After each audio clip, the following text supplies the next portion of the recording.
Hi class, this is Miss V, your chemistry teacher. In today's video, we are going to review on the following topics. First, electronic structure of atoms, and second, electronic structure of periodicity. Let's move on to our first topic, which is the electronic structure of atom.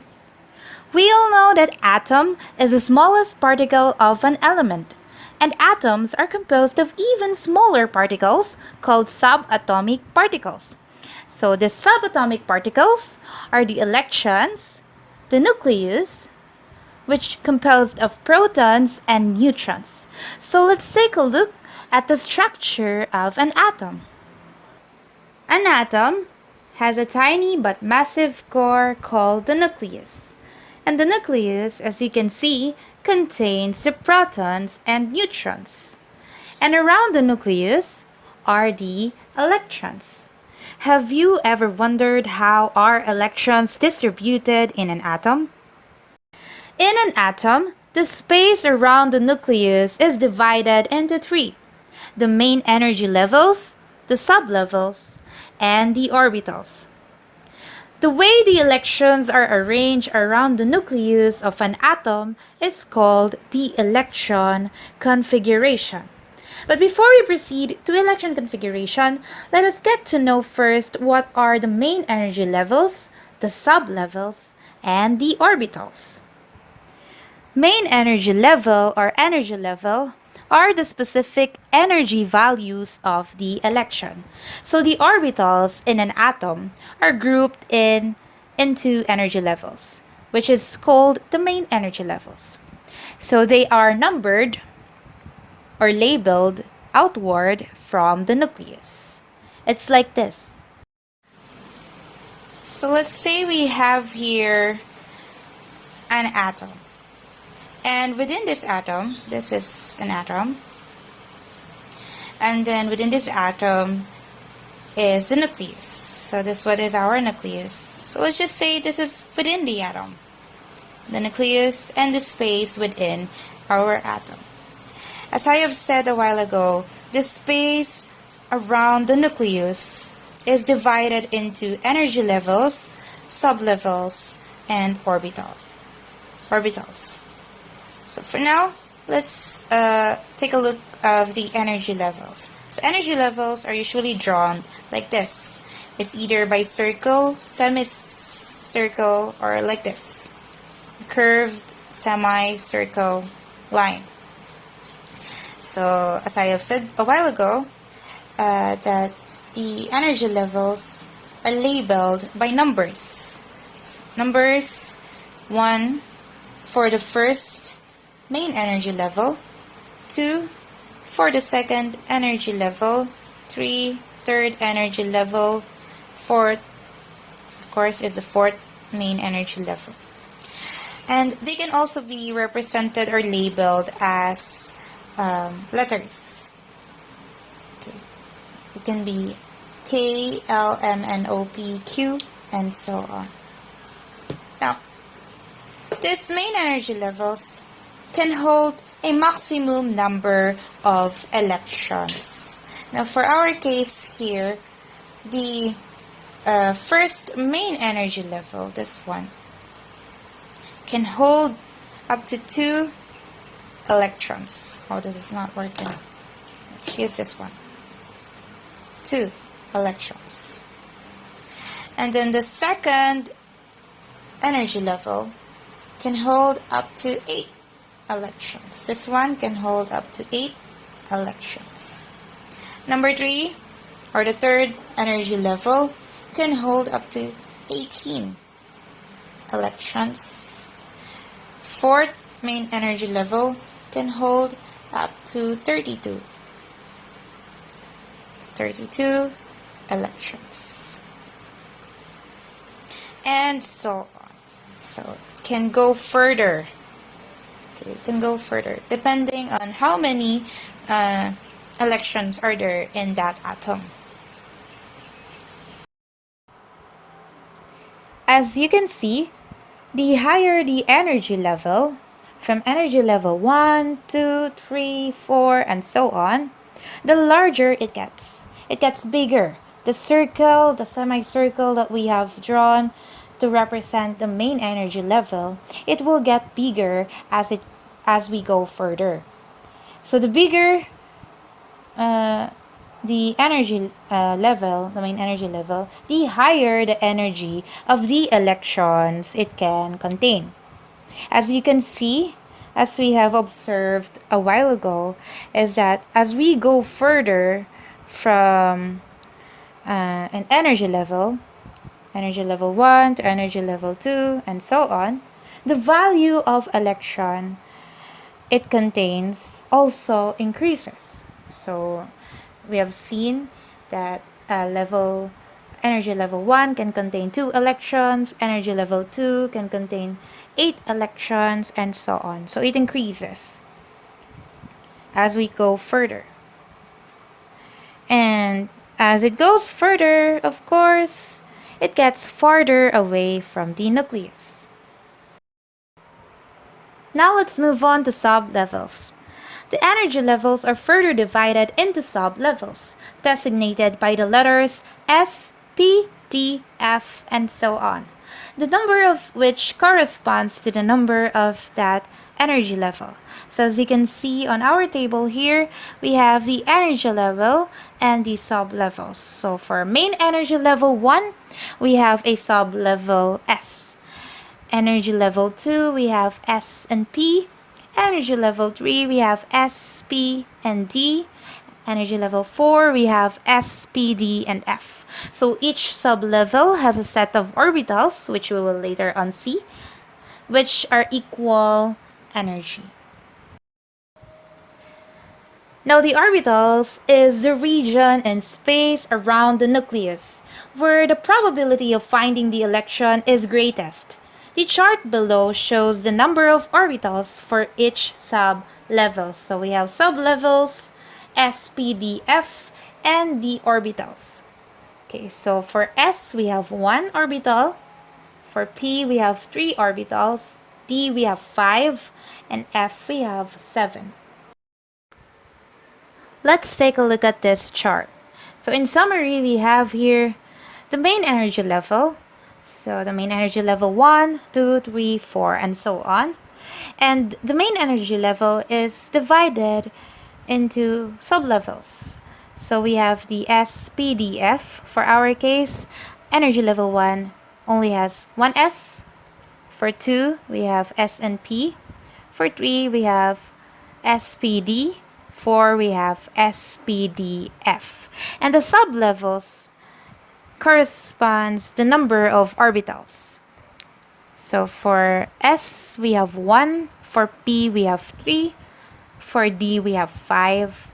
And for F, we have 7 orbitals.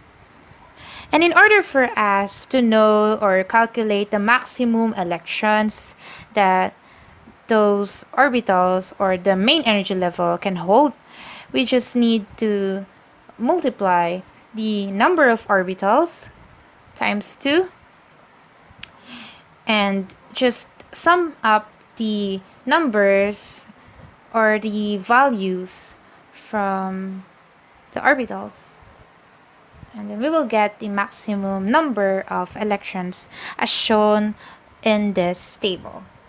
So now let's move on to electron configuration. So electron configuration is a shorthand notation that designates the energy level, sublevel, and orbital occupied by the electrons.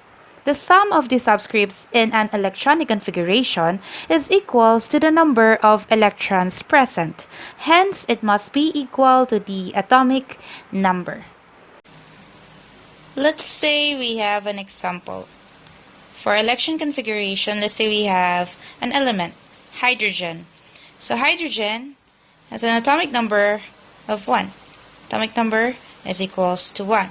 It means that hydrogen only has 1 electron. Okay. So if we write the electron configuration of hydrogen, it would be like this. So 1 here represents or denotes the energy level. So it only has 1 main energy level, and the sublevel here is represented as letter S. So S denotes the sublevel, and 1 here denotes the number of electrons in the sublevel or the orbitals. So since hydrogen only has 1 electron, of course the subscript is also 1. So it only has 1 electron. So again, this one represents the main energy level, this one represents the sublevel, and this one represents the number of electron in an atom or element. The electron configuration can also be represented by an orbital diagram. So like this. So an orbital diagram is a statement of how many electrons an atom has in each of its orbital. So this box represents an orbital. So for our case, for hydrogen, we have 1 main energy level, and the first energy level only has 1 orbital. So it has 1 box, and since hydrogen only has 1 electron, so the arrow here represents the number of electrons that can occupy this orbital or this box. Another example is helium. Helium has 2 electrons, so that's why when we filled up the box or the orbital diagram, it filled up 2 arrows. Okay, so those arrows represents the electron. So it is the electron configuration for helium is 1s2. Now, another example is magnesium. Magnesium has 12 electrons. So the electron configuration is 1s2, 2s2, 2p6, 3s2. And if we compute the number of electrons, of course, it is equals to 12. So 2 plus 2, 4 plus 6, 10 plus 2, 12. So we have 12 electrons. And of course, the orbital diagram is filled up with the arrows. The arrows again represents the number of electrons in that orbital or in that sub-level. For electron configuration, kindly take note, in distributing the electrons, the lowest energy levels are filled to the capacity before going to the next level. So this building up is known as the Aufbau Order, the Aufbau principle. So the Aufbau principle says that the arrangement of electrons in an atom, or the electron configuration, is best understood if it is built from the ground up. So we have here a pattern. There is an order, so we have to follow this guide or this pattern, the diagonal rule for electron filling order. So of course, the arrows serves as the guide for us. So from upward going down. So the first one, of course, is 1s. Then next is 2s, 2p, 3s, 3p, 4s, 3d, 4p, 5s, 4d, 5p, 6s, 4f, 5d, 6p, 7s, 5f, 6d, 7p, and so on. So as you can see, the arrows serves as the guide on how are we going to write our electron configuration. So let's have an example on how are we going to write the electron configuration and the distribution of electron in the main energy level, which we call the electron distribution. So as you can see, we have here an example. We have here copper. So copper has 29 electrons in its atom. So copper has 29 electrons. And using the pattern, the Aufbau order, so the electron configuration would be like this: 1s2, 2s2, 2p6, 3s2, 3p6, 4s1, 3d10. As you can see, we have used the pattern. So kindly check now on your periodic table. We can also see the Aufbau order or the pattern. in writing the electronic configuration or electron configuration. So that's how you write the electron configuration of a given element. So always remember to use the Aufbau order or the pattern in writing the electron configuration, and take note of the number of electrons needed or the number of electrons from the given atom or given element. Now, in finding the electron distribution, always remember that we are trying to find the distribution of electrons in the main energy level. So as you can see from this illustration, we have here again the copper. We have already written the electron configuration. So if you can still remember the numbers here, this one, 1, 2, 3, 4, represents the main energy level. So again, electron distribution is the distribution of electrons in the main energy level. So meaning we are trying to find here the number of electrons per main energy level. So if you could still remember from the table that I have shown you before, the first main energy level can only or has only the maximum amount of 2 electrons. So that is why 1s lang siya, 1s raised to 2, and 2 here represents the number of electrons, and that is the maximum number of electrons that can be contained or can be held by our first main energy level. Now, the next one is the second main energy level, the 2s2 and the 2p6.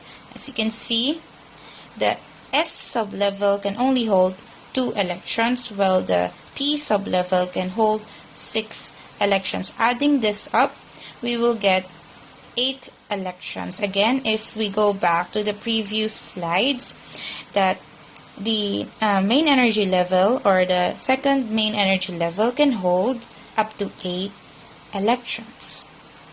Next is the third main energy level. We have here the 3s2, the 3p6. Disregard muna this one because again, we use the Aufbau order for this. That's why andito siya. Again, C3D10. So, yung third main energy level ang papansinin. So, okay, as you can see, we have here again, sublevel S can hold 2 electrons, sublevel P can hold 6 electrons, sublevel D can hold 10 electrons. Adding those up will result to 18 electrons. So that is the maximum capacity of the third main energy level. And for this case, we have this one, the main energy level, fourth main energy level.